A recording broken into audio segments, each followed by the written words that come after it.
Good afternoon and welcome, everyone. My name is Tom Strong. I am the Director of Employer Activation at the National Fund for Workforce Solutions, and I will be your host and moderator for today's What's Working LinkedIn Live conversation on occupational segregation. So if you ask a few random people on the street how they ended up in their current job, you're going to hear some highly individual stories. But there are also patterns behind those stories. And an unfortunate one is that workers' experience is largely shaped by their socioeconomic status. Affluent communities are more likely to establish an expectation and a pattern that young people will enter into a four-year college and pursue a white-collar career. But in lower income communities, which in the US are disproportionately Black, Native American, and/or Latinx, students receive much more limited support as they try to embark on a career. They may also encounter other barriers to good jobs that pay them enough to sustain a family and provide a good living. So for example, take the career of the hospital administrator in the healthcare system. As healthcare systems grow, this is going to become a more important role. There's a lot of healthcare mergers, and that adds complexity. Healthcare administrators are one of the important roles in dealing with that complexity. Most people would consider this to be a pretty good job. It pays about $75,000 a year on average with good benefits, and there's a career trajectory. Over 65% of hospital administrators in the US are white. They are predominantly US born, and there's about a 50-50 split between women and men. Now let's consider a different role in healthcare, which is that of the home health aide. This is another really crucial job in the healthcare system. These are people who deliver frequent care to seniors who are living in their own homes. As our population ages, this position is going to grow substantially in number and just become more and more important. The pay for home health aides is much lower. It's under $30,000 a year. And these are jobs that generally don't offer any kind of career ladder. But it requires real skills. There are social skills, there are physical skills, and there are medical or caregiving skills that home health aides have to master. And the population that fills this role is very different from healthcare administrators. 65% of all home health aides are Black or Indigenous or other people of color. They are very disproportionately immigrants, and they are overwhelmingly women. So these gaps between these different healthcare positions, that is an example of what we refer to as occupational segregation. And fortunately, we have an incredible group of people here on the line today who are going to help us try to understand this issue, what's causing occupational segregation, and what policymakers and business leaders can actually do to address it.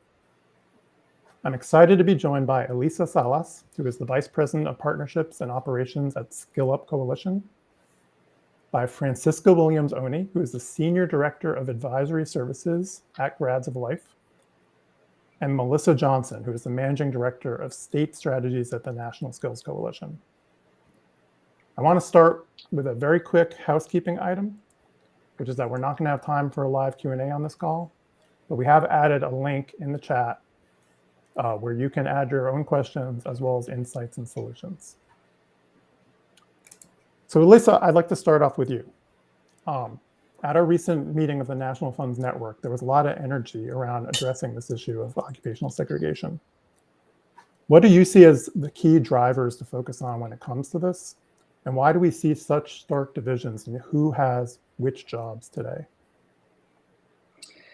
So Tom, as you illuminated with the example of the healthcare administrator and the home health aide, one of the main drivers of occupational segregation is the level and quality of educational attainment of workers in our country. Like many systems, our public education remains highly segregated based both on race and class, even as demographics change and the proportion of majority white schools are on the decline. It should be no question then that when education attainment, whether it's a post-secondary credential or associate's degree or a traditional bachelor's degree, are the gates for specific roles and access to those systems that give access to attain those credentials are segregated, it should be no surprise that occupational segregation exists. And so from our point of view at SkillUp, we're particularly interested in two main interventions that are attempting to to fight this issue, which is offering a lot more transparent information about the pathways from in-demand, high-growth careers and the credentials that are required for them, particularly focused on middle-skill careers, and then also opportunities to access additional services and interventions on our platform. So, we're able to provide additional supports through our partners to build their social capital, network, and mentoring. Also to receive additional coaching that may not necessarily be available to them in the schools and communities in which they live. So from your comments, part of what I'm hearing is that there's just an institutional failure to address these issues early on in the lives of students when there's the most potential to make a difference.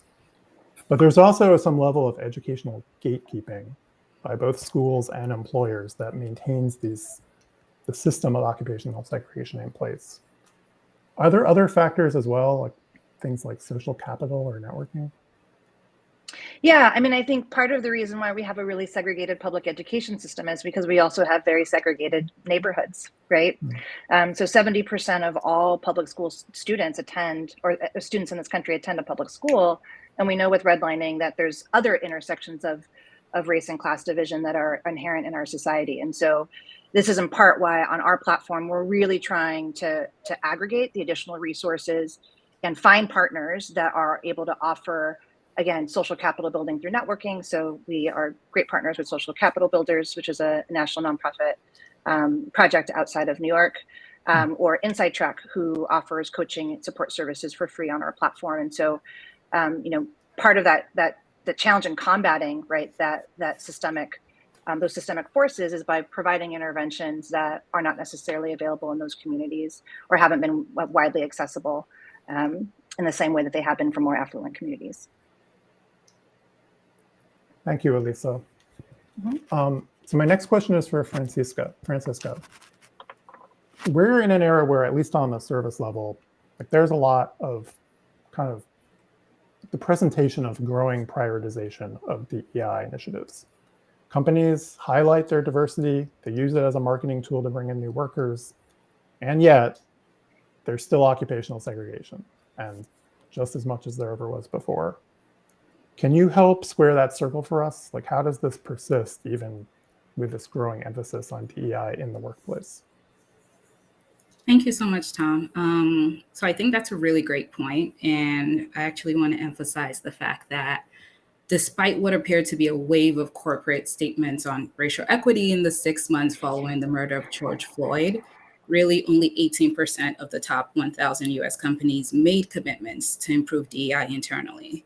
So the fact is there are some companies who are just using this as a marketing tool and are not doing the work necessary to build a more equitable workforce.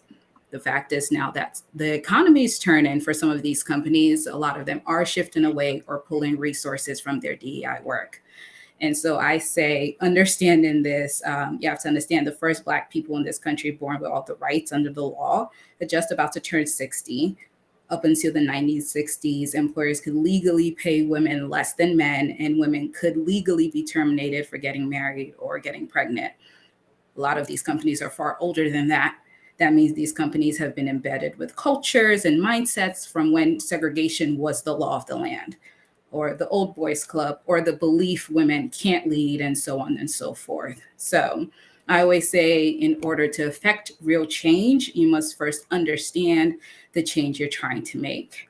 And by that, Grads of Life, we lean into these organizations and help them understand what are your current policies and practices so you can understand where to have the most impact.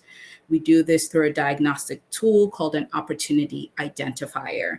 And so going through a system of understanding, how are you recruiting folks? How are you hiring them? What are your current practices for retention and advancement to ensure that you're not shifting and creating unnecessary obstacles to prevent people from advancing. So just want to say one of the ways that segregation, occupational segregation is still showing up in the workplace is, as Elissa mentioned, when companies are requiring a college degree for a role that doesn't need it, which we discussed in a report with Harvard Harvard Business School called Dismissed by Degrees.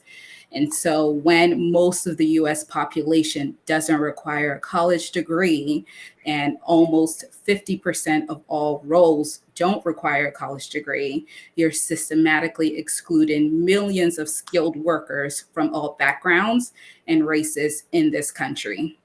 So a company actually hiring for skills and not degrees is one of the ways they can shift to a more equitable workforce or future. So given your work on skills-based hiring with companies, I'm curious, one thing they say in business, right, is you can't manage what you don't measure. And it sounds like one of the things that differentiates those companies that are serious about this with those that may just be using it for marketing is that there's a measurement strategy as well. How much of, in your experience, like how much of does evaluation of equity and inclusion within companies and the companies' willingness to actually measure their own progress come into play here? It's actually critically important. So I always say all of this starts with leadership. So when the CEO sets the strategy and frequently communicates their DEI progress, and by that you actually have to measure what you're doing with DEI, a company is 6 times more likely to have diverse leadership team. And in order to be able to understand where you're having impact, companies have to be willing to understand how have your retention rates changed? How have your hiring rates changed? Unfortunately, a lot of these companies don't currently do this measurement and quite frankly are not willing to invest in doing some of that work. And so when companies, there are some, I want to highlight those. There are some willing to do that work, willing to take and look at the measurements and understanding that, yes, we're not necessarily seeing the levels of progress that we want to see initially. And I always tell them, this is a long-term strategy. Long term, the history of this country, is you're doing something against that. And so when companies start actually putting in the work to measure the impact, they then know where are you moving the needle the best in order to have the positive impact that you want to on the workers. And that's how you start seeing the difference in occupational segregation. Thank you, Francisca. So this is clearly like a large, difficult problem, one that is very bound up with systems of racism and oppression in our society's history and its culture. Sometimes with such a big problem, it's advised to use a systems thinking lens as central to solving it. That is one of the things that we focus on at the National Fund. And Melissa, we know that's a central focus of your work at National Skills Coalition. Can you tell us about the systems that hold occupational segregation in place and how? And is it possible to work within the system while also disrupting these harmful elements of the system? So, yes, when we talk about systems, I think about what our friends at the National Employment Law Project, something that they've said, that occupational segregation really reflects the systemic and cultural racism embedded into an economy like ours that marginalizes people of color, like Francisca was just saying, in terms of our history, right?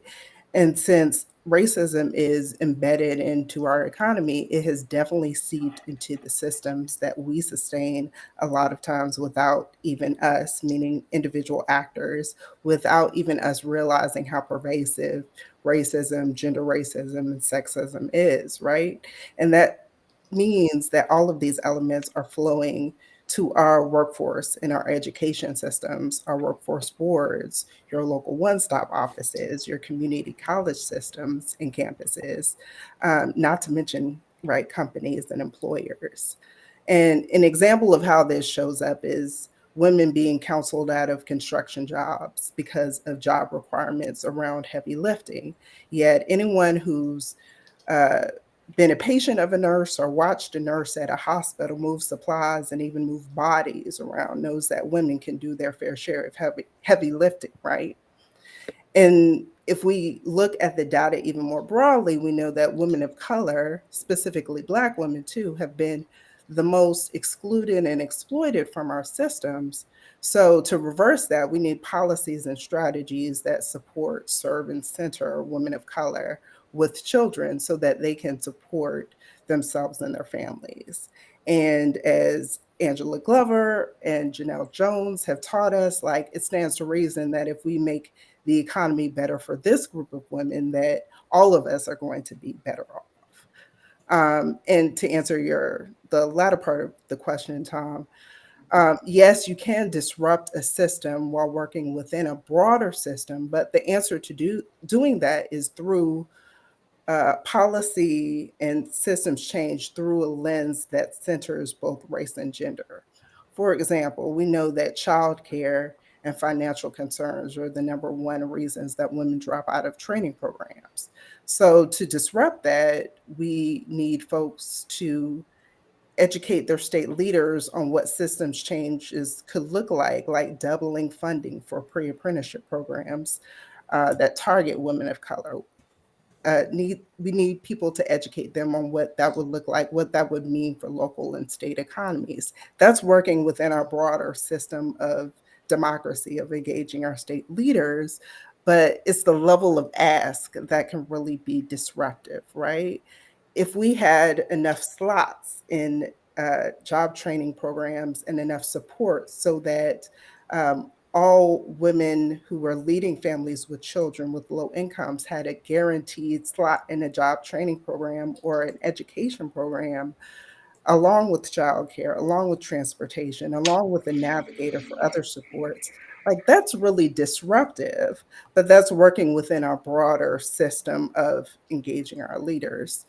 And we need to remember that not only do we need to have big, bold asks, we need a multitude of asks, right? We need not only childcare and access to broader skills training, but apprenticeships and pre-apprenticeships with a strong mentoring component, sector partnerships so that employers can learn about and copy from one another policies to engage women of color, training for frontline workers so that they can know what they can do to affirmatively work to disrupt occupational segregation, and data, as has been said already, to measure the outcomes of policies so that we know what's making the most difference. And the good news is that we have the opportunity to use the recently passed infrastructure law as an opportunity to advance a lot of these policies. And the question for us is whether we're going to use our broader system of engagement to really disrupt the systems that aren't working so well for us. So there's a lot of policies, and I'm thinking right now about kind of prioritization and the issue of kind of first steps. I think at this point, I'm actually going to open this next question up to all of you, which is, in any change management scenario, like, you always have to have a big vision of where you're trying to get, but also kind of concrete first steps that people can take today. What do you think are those first steps when it comes to addressing occupational segregation? And I'll first turn it back to Francisca for this. Sure. So I mentioned the opportunity identifier a moment ago, and that's really Gratz of Life's DEI framework that we use with companies. And through that, we're able to understand what are the best practices that companies can implement in order to move that needle, like I mentioned. And so I bucket them into 3 different things. So focusing on the hiring retention, focusing on the retaining folks, and family sustaining wages. And so hiring and retention, can't emphasize skills-based hiring enough. Focusing on skills rather than degrees as the most important determinant of job success. And that's when companies are placing value on diverse experiences and proactively seeking to hire people from backgrounds who have been traditionally excluded. So they can do that by first recredentialing. So removing that degree requirement that I mentioned has been blocking people of color from getting access to jobs where they have the skills to do very well in those jobs. And then changing your hiring practice, because you have to go all in. You have to ensure that you're actually getting a diverse panel to interview people. You're shifting the questions to ensure that you're focusing on the skills. So that's one. Two is once you get people in, you have to invest in mentorship and sponsorship, like Melissa mentioned. And the reason that's critically important is when companies have done mentorship programs, they've boosted minority representation at the management level by from 9% to 24%. So mentorship and sponsorship works because people at those levels are now proactively reaching back to pull people of color who would not have access otherwise in order to get to those leadership levels. And I want to say you have to focus on managers because they're the culture carriers. And without their input and buy-in, all of this will fall flat. And then the last one, the third pillar, is pay people a fair wage. And the reason I emphasize is we know the minimum wage is not an adequate wage, and yet there are still people who are not making even that. Since the federal minimum wage was established in 1938, exemptions have always existed for people with disabilities. And so they are some of them making $3.34 on the hour as late as 2018. So companies need to ensure that they're paying all their workers all across the board a fair and family sustaining wage. So those are just the three things that I would love to emphasize. Really appreciate that, Francisca. Melissa, I'll turn it back to you. Again, looking at kind of the systems and policy framework and what we can do now. Well, I think Francisca named some things, both things that people can engage in terms of change within an organization and then broader policy changes piece. So I would say that folks could start like within their organizations already, right? And then if they want to go beyond their organization, as I would encourage people to do, right? Because this is a big problem. It's a multifaceted problem. We need big solutions and big coalitions working on those solutions. And I would encourage people to think about the levers that we've discussed and addressing those causes at the local, state, and federal levels. And as you said earlier, Tom, there was a lot in my answer about systems. There's a lot to this problem, right? And if that feels daunting, I would encourage people to think about addressing this problem from a coalition perspective. Like we have a number of networks working on various policies at the state and federal level. I know the National Fund does as well. So I invite folks to think about the perspective and experience that they bring on the problem to collective coalition work. Appreciate that. Thank you, Melissa. And finally, Elissa, curious how you would think about this from SkillUp's perspective. Yeah, so I talked a little bit already about how the platform that we created really is intended to make the connection between education and career, particularly around middle skilled work, much more transparent. And so understanding what's most in demand, what's high quality programs. I think there's an additional element though, that we know that, while we go direct to worker and direct to learner, that there's a lot of folks that are guiding, whether it's young people or adults, into kind of their next step. And those folks need to be armed with the information and the guidance that isn't always necessarily aggregated in any kind of coherent way.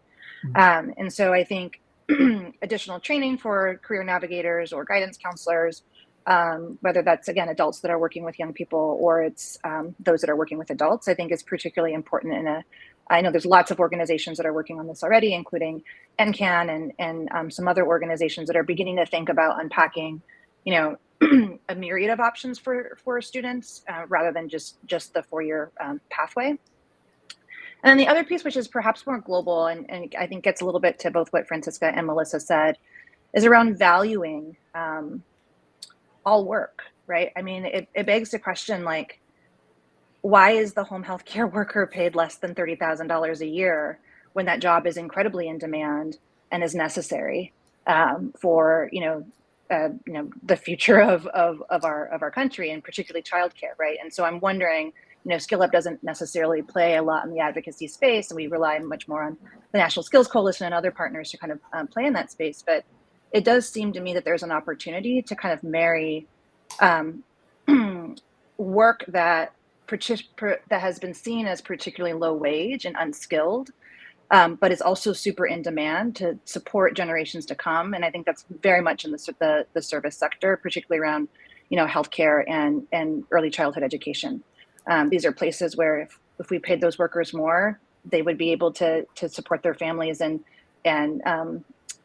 be in a place where we're able to talk about opportunities that are beyond their immediate opportunity in front of them. So anyway, I know that's like a much bigger issue. It's not necessarily an immediate first step, but I think we need to there's a narrative change around how we value work and how we value very specific occupations. And it's no mystery that particularly in the service sector, that's been mostly predominantly women and women of color, that wages are lower and not as valued. Well, we know that work is the backbone and infrastructure of our country. Yeah, I greatly appreciate that. It's one thing I think we tend to forget. Like we often talk about things like childcare or elder care as barriers to work that people have to deal with and that their employers should do more about. But those are also organizations that are employers themselves. Mm-hmm. And there are systemic reasons why they don't pay enough.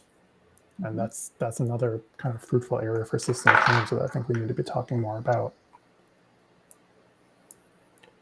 Well, I really appreciate y'all. I want to thank y'all for joining and sharing all your perspectives with us today. And I want to thank all of our guests here in the room in attendance. As a reminder, there's a link in the chat where you can post your own questions. We encourage you to add your insights, your solutions to this conversation, and we will follow up with you there. Thank you all and see y'all next time.